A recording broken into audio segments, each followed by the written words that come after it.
Kebakaran hebat melanda Pasar Induk Teknik Umum Kemang, Kelurahan Cibadak, Kecamatan Tanah Sareal, Kota Bogor, Jawa Barat pada Senin sore. Bahkan kobaran api yang terus membesar dengan cepat melahap seluruh lapak jualan para pedagang sehingga membuat kepanikan pedagang. Petugas dan pemadam kebakaran berjibaku berusaha memadamkan api agar tidak meluas ke bangunan lain. 10 unit mobil pemadam kebakaran pun dikerahkan ke lokasi untuk memadamkan api. Namun sulitnya sumber air membuat petugas kesulitan memadamkan api. Api pun baru berhasil dipadamkan 3 jam kemudian. Api mulainya dari apa? Dari kompor, Pak. Ini? Ya, kompor warung ini pertama. Jadi itu dibuka semua warga dimatiin susah, Pak. Ya udah, saya pasrah. Ya udah, merembet semua 2 blok. Ini yang kebakar apa aja nih, Pak? Banyak, Pak. Bawang semua, baru nasi semua. Bako ada. Bako mana, Pak? Baik, upaya pemadaman kita lokalisir yang lokasinya yang belum terbakar. Jadi kalau posisi yang sudah terbakar kita fokuskan ke yang belum terbakar dulu untuk antisipasi lokalisir supaya api tidak merambat ke yang lain. Tadi kendalanya apa, Pak? Kendalanya? Nah, untuk kendala kita kesulitan air karena di sini sumber air susah ya. Tidak ada korban jiwa dalam peristiwa ini. Diduga kebakaran dipicu akibat kompor gas yang bocor dari salah satu milik rumah makan hingga menimbulkan ledakan. Dari Bogor, Jawa Barat, Andi Firmansyah, iNews melaporkan. Asap hitam membumbung tinggi dari sebuah SPBU di Karanganyar, Jawa Tengah. Dugaan sementara, kebakaran terjadi akibat korsleting listrik di salah satu mobil yang tengah mengisi bahan bakar. Petugas SPBU berupaya memadamkan api dengan menggunakan alat pemadam api ringan. Api pun langsung merambat ke alat pengisian bensin hingga menghanguskan sebagian bangunan SPBU. 2 unit mobil juga dikerahkan ke lokasi untuk memadamkan api.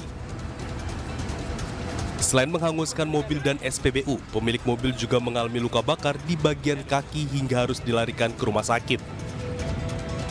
BBM, terus terjadi ledakan lah.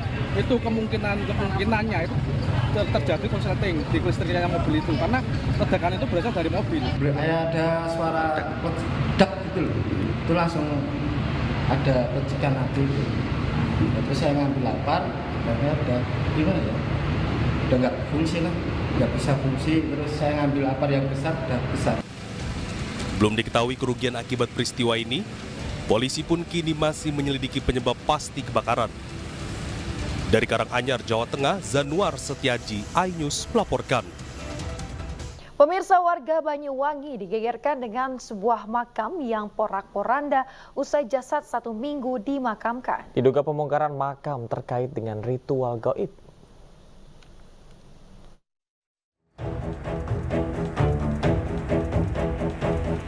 Warga desa Plampangrejo, Kecamatan Celuring, Banyuwangi, Jawa Timur digegerkan dengan aksi pembongkaran makam seorang perempuan oleh orang tak dikenal.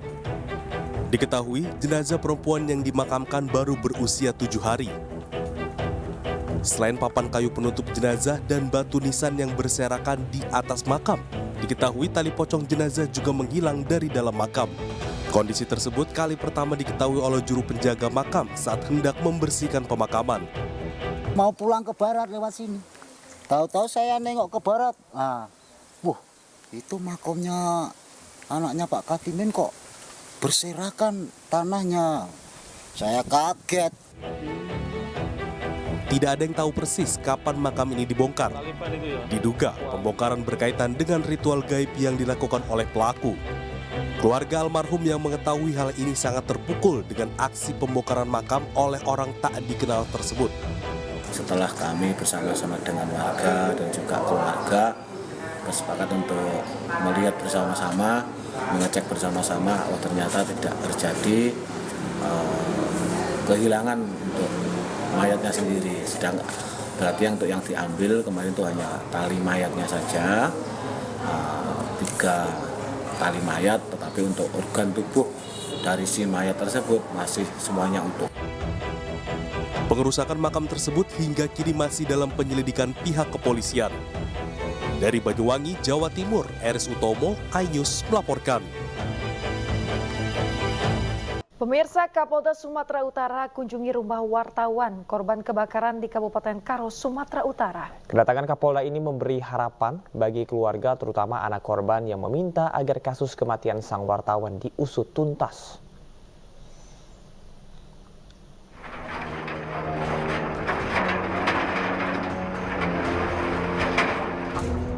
Pasca kebakaran yang menghanguskan rumah wartawan dan mengakibatkan 4 orang meninggal dunia, Kapolda Sumatera Utara Irjen Pol Agung Setia kunjungi rumah duka. Kabid Humas Polda Sumut mengungkapkan kehadiran Kapolda merupakan bentuk perhatian Polri kepada keluarga korban. Ia juga berpesan agar masyarakat tidak mudah terprovokasi dengan isu-isu yang berkembang, serta mempercayakan kasus ini kepada polisi. Waktunya sore Kapolda hadir untuk mengucapkan secara langsung bela sungkawa kepada keluarga korban yang ditinggalkan dari peristiwa kebakaran yang sama-sama kita ketahui bersama. Kemudian yang kedua, tentu polisi saat ini terus bekerja melakukan rangkaian penyelidikan. Sementara itu Eka, satu-satunya anak korban yang selamat, berterima kasih atas kedatangan Kapolda.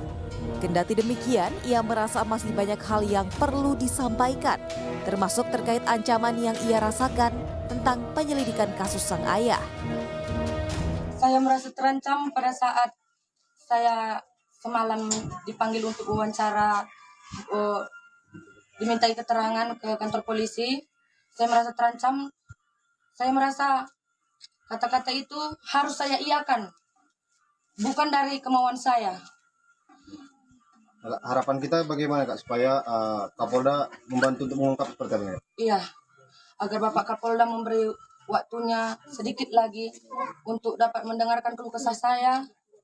Saya mohon kepada Bapak Kapolda membantu kami, Bapak Kapolda, agar diusut tuntas sampai ke akar-akarnya. Saat ini tim Lab 4 Polda Sumatera Utara dan tim Inafis Polres Tanah Karo sudah menggelar olah TKP dan memeriksa sejumlah saksi terkait kasus terbakarnya rumah sekaligus toko kelontong di Jalan Ngumban Surbakti, Kabanjahe, Kabupaten Karo, Kamis dini hari. Isu rumah korban sengaja dibakar orang tak dikenal pun mencuat, lantaran sebelum kejadian korban gencar memberitakan soal judi dan peredaran narkoba yang ada di Kabupaten Karo. Tim Liputan Anyus melaporkan. Pemirsa, penangkapan pelaku jamret di Jember berlangsung dramatis. Polisi terpaksa harus berduel dengan pelaku lantaran pelaku melawan saat ditangkap.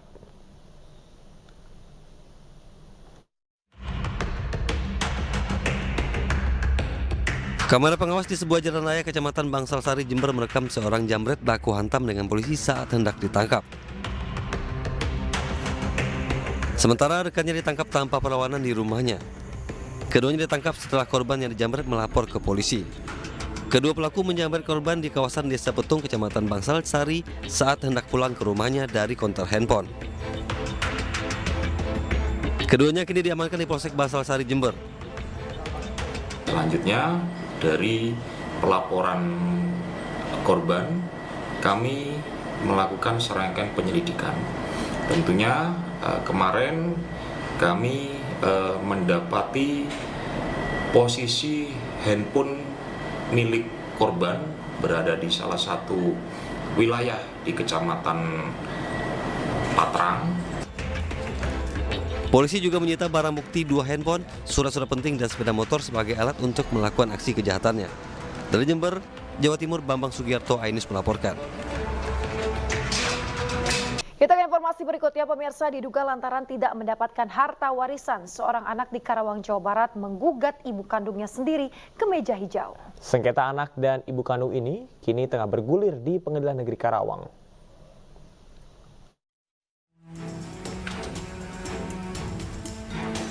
Kusumawati, ibu 4 anak asal Karawang Barat ini menjalani sidang perdana di Pengadilan Negeri Karawang, Jawa Barat, Senin 24 Juni 2024 lalu. Kusumawati menjadi terdakwa atas laporan anak kandungnya atas tuduhan pemalsuan tanda tangan dalam surat keterangan waris. Usai menjalani sidang dengan berlinangan air mata, terlapor yang didampingi kuasa hukum menceritakan kasus yang menjeratnya di depan awak media. Kusumawati berharap putrinya mau mencabut laporan dan menyelesaikan konflik keluarga itu dengan cara kekeluargaan. Mama minta maaf, walaupun mama harus sujud, itu mama akan lakuin. Kalau mama punya uang, mama kasih. Baju pun keluar, saya nggak sanggup yang dia minta, Pak. Saya kerja banting tulang dari muda, turun naik bus, Pak.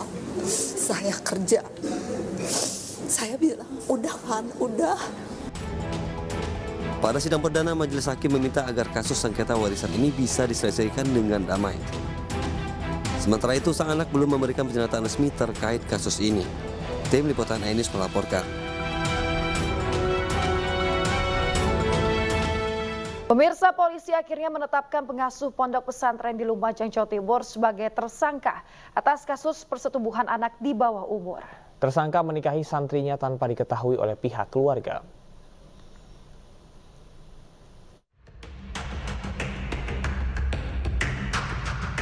Suasana pondok pesantren Hubun Nabi atau Pondok Habib Merah di Desa Sumber Mujur, Kecamatan Candipuro, Lumajang, Jawa Timur tampak sepi pasca terbongkarnya kasus pengasuh ponpes berinisial ME yang menikahi anak di bawah umur tanpa izin orang tuanya. Sementara itu, setelah melakukan pemeriksaan terhadap 6 orang saksi dan melakukan visum kepada korban, tim penyidik Polres Lumajang resmi menetapkan pengasuh pondok pesantren ME sebagai tersangka. Meski demikian, tersangka belum ditahan. Polisi mengaku telah mengirimkan surat panggilan terhadap tersangka pada Jumat lalu, namun tersangka mangkir dari panggilan itu. Polisi juga membuka kemungkinan untuk memanggil paksa pelaku jika ia kembali mangkir di pemanggilan keduanya. Yang sudah kami lakukan pemeriksaan ada 6 saksi. 6 saksi, termasuk saksi yang mengikuti akad nikah itu kan? Termasuk 2 orang.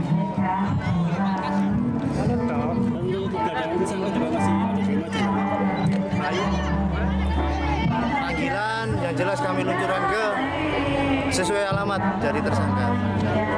Untuk keberadaannya masih di Lumajang. Sebelumnya, kasus pengasuh pondok pesantren yang menikahi anak di bawah umur tanpa izin orang tua ini terungkap setelah korban diisukan hamil dan orang tua korban melaporkan hal ini kepada polisi. Dari kasus pencabulan ini juga belakangan diketahui bahwa pondok pesantren ini tidak terdaftar di kantor Kementerian Agama Kabupaten Lumajang. Dari Lumajang, Jawa Timur, Yayan Nugroho, iNews melaporkan.